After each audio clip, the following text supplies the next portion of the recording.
Hi everybody, TJ Mac Vintage Cards here, and in today's episode I'm going to show off some cards, a couple recent pickups that really have a lot of meaning to me, but before I do that I want to show off this 1955 Sports Illustrated from April 18th, and this was my father-in-law's magazine.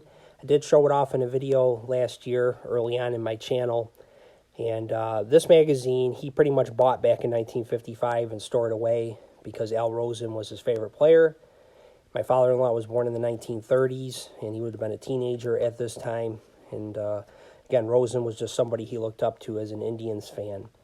So what I did here is my father-in-law, he passed away last September, but before he passed, he had some pieces of furniture that he wanted to give away, and he had this small, like, wooden shelf unit that he didn't have use for anymore. So we took it, and what I did is I painted it black, and I put it into my card and movie room that I showed off. And what I ultimately wanted to do with it is I wanted to put 3 magazines on there and 3 cards that I wanted to show off. And I'm going to go over what the meaning of those are to me.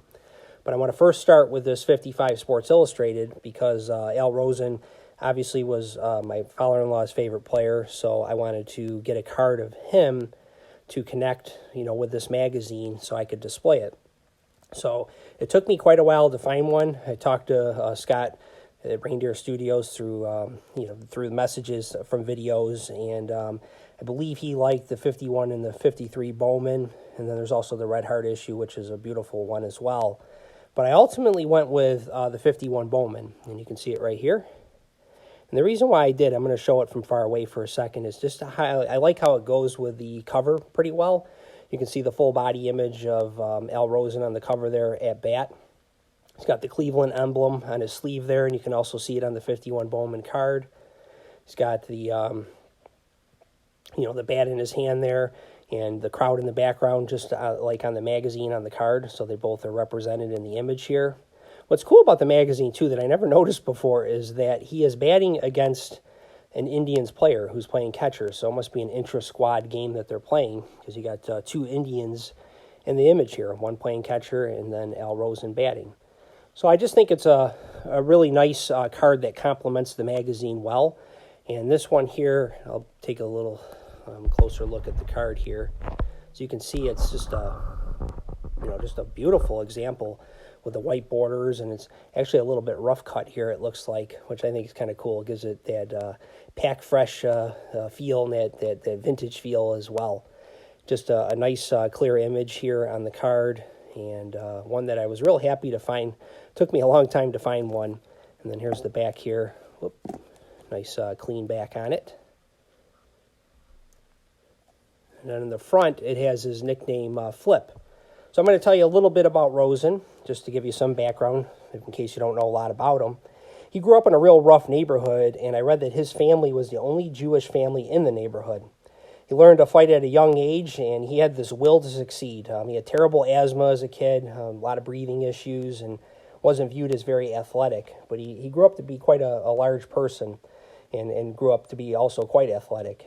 He faced many who questioned his skills as a Jew in sports, and it was often the way of those times is that you would have a lot of discrimination. And he was determined to prove those that questioned him wrong, and he certainly did. He worked his way up in the minor leagues until he took over the full-time third base duties from the popular Ken Keltner, who had retired. And fans were very skeptical of Rosen, and he rose to the challenge in that 1950 season by setting a rookie record at the time with 37 home runs to take the American League home run title. And he batted .287, he walked 100 times, and he drove in 116 runs and scored 100 runs.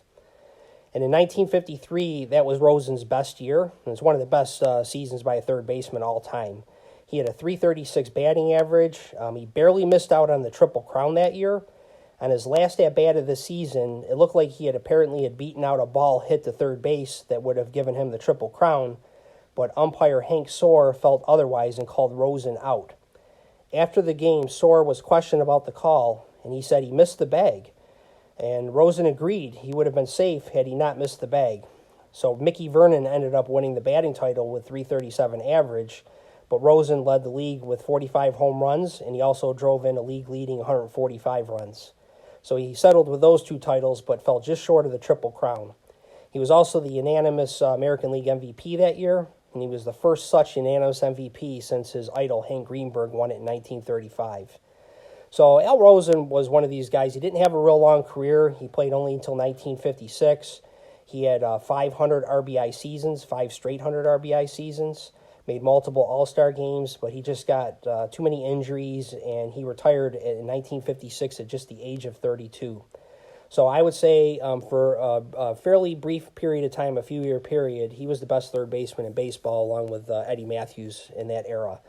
So just a great player, and I was commenting on the Boston Kid's comment to me in one of my last videos. His name's Jonathan, about sometimes if you take a magnifying glass to some of these eras and you read the contemporary views of these players, you realize just how great they were in that period, rather than just looking back at the history and just seeing rankings. You realize Al Rosen was the best third baseman in the American League, certainly during that period, and maybe in all of baseball for that short period of time. So I'm just thrilled to add this card to my collection, and it's going to fit very nicely in with that display that I'm putting together. So the second card of magazine I'm putting in my display is Mickey Mantle. This is a sport magazine from August of 1965. So I thought it would be appropriate to put his 65 Topps card in with the magazine for display. And Mantle was my father's favorite player growing up. I have a picture of my dad in Little League playing for the Yankees with a number 7 jersey on. The only difference was he was a third baseman, not a center fielder. But he just thought a lot of Mickey Mantle, like many kids did of that time. And the reason why I picked the 65 is when I was a kid, this was the first Mantle that I owned. I bought it with my paper route money. This is not the exact card, but I bought the 65 issue. And it cost me $75. I put it on layaway. And my dad used to help me with my paper route at times when the weather was bad and things like that. So I often think about him. And this card reminds me of that. So this is definitely one that I want to put together on the display. So now we'll take a little closer look at the Mantle card. Just a very nice example of a 65 Topps. This is a pretty tough card, and I think this one presents very nicely. You can see the back here.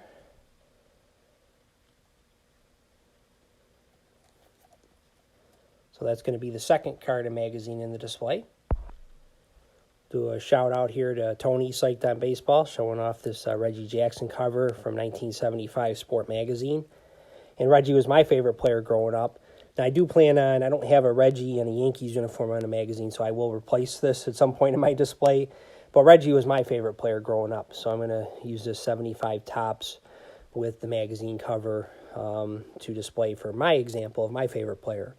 So these are the 3 I'm going to use, and then at some point I'll put my oldest son's favorite player and magazine in there, who's Aaron Judge. And then my youngest son is not quite as much of a baseball fan, and my 2 daughters aren't, so I don't know how I'm going to tie that together. But for now, I'm going to do these 3.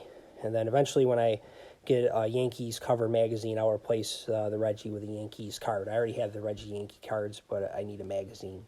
But this will do for now. I love the cover with the George Patton tribute there, with Reggie with the binoculars and the pearl-gripped revolver in his holster there. My father-in-law was a big Cleveland Browns fan, so I picked up this card recently. It's Frank Ryan, who quarterbacked the Browns from 1963 to 1968, played in the NFL from 58 to 1970. But I think you're looking at maybe the smartest person to ever play in the NFL. And he was a lanky Texan who had a PhD in mathematics, and he was referred to as Dr. Ryan on the September 27, 1965 issue of Sports Illustrated. And one writer wrote that Ryan knew Einstein's theory of relativity, and the other 10 players don't even know what it is. Now, Ryan wasn't a success early in his career, but when he went to the Browns, he became a success. He made three Pro Bowls, and he led the NFL in touchdowns twice. And early on, like I said, he struggled, but from 1963 to 1967, the Browns were 48-17-1 under the quarterbacking of Frank Ryan. That is just an incredibly awesome record. And his greatest season was in 1964, which is why I wanted this card. He led the Browns to the 1964 NFL championship game, where they faced the 12-2 Baltimore Colts, who were coached by the legendary Don Shula. Now, the Colts had the number one offense in the league in points scored and the number one defense in the league in points allowed. They were led by Johnny Unitas, who was the 1964 MVP. Here he is in his 1964 Philadelphia card. Lenny Moore scored 19 touchdowns in 1964. He didn't have a card that year, so this is his 65 Philadelphia.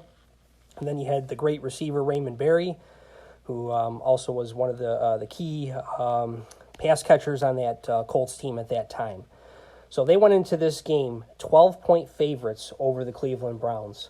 And what's really interesting about it is that the Browns went to the movies the night before the game, and they ran into some of the Colts players who teased them.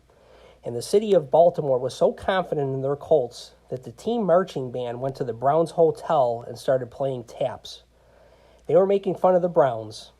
And, of course, we know who was on that Browns team at the time, the great Jim Brown. And Jim Brown didn't say anything until he got into the car to go to the stadium. He said, "We are going to kick the hell out of them today." The Browns won the game 27-0. Again, they were 12-point underdogs, and they won that game 27-0 as Frank Ryan threw for 206 yards and 3 touchdown passes to wide receiver Gary Collins. Jim Brown also ran for 114 yards. The great Johnny Unitas had just 95 passing yards and 2 interceptions. It was a bloodbath. And what's really cool about this cards here is that you can see the car in the background, and some said that was Jim Brown's card, but all the Cleveland Brown cards from that year, I believe, have the car image in the background. So these are just very sharp cards. I love the Philadelphia cards. We got the yellow box on the bottom with the player's name in black letters, and then you got the team and the position in the red there. And just the background really brings out the image of the Browns players in their brown uniforms, and I like that Jim Brown's even holding his helmet there. Really cool cards. So what happened with Frank Ryan and the rest of his career? So he was considered an egghead. He reached the pinnacle of success by beating the greatest quarterback of his generation in Johnny Unitas and maybe of all time. He finished his career with 149 touchdowns and 111 interceptions, which is really great for that time period to have that many more touchdowns and interceptions the way the game was played. And his overall record was 57-27-3. And when he retired, he worked in Washington, D.C., where he designed the first computer voting system for Congress. He's still alive today, and he's really an amazing man. So just a card that I'm happy to add to my collection, fits right in with what I'm doing in my collecting wheelhouse. And every time I see the Browns cards from this era, I think of my father-in-law. So just wanted to share that today. Everybody have a great weekend, and we will talk again soon.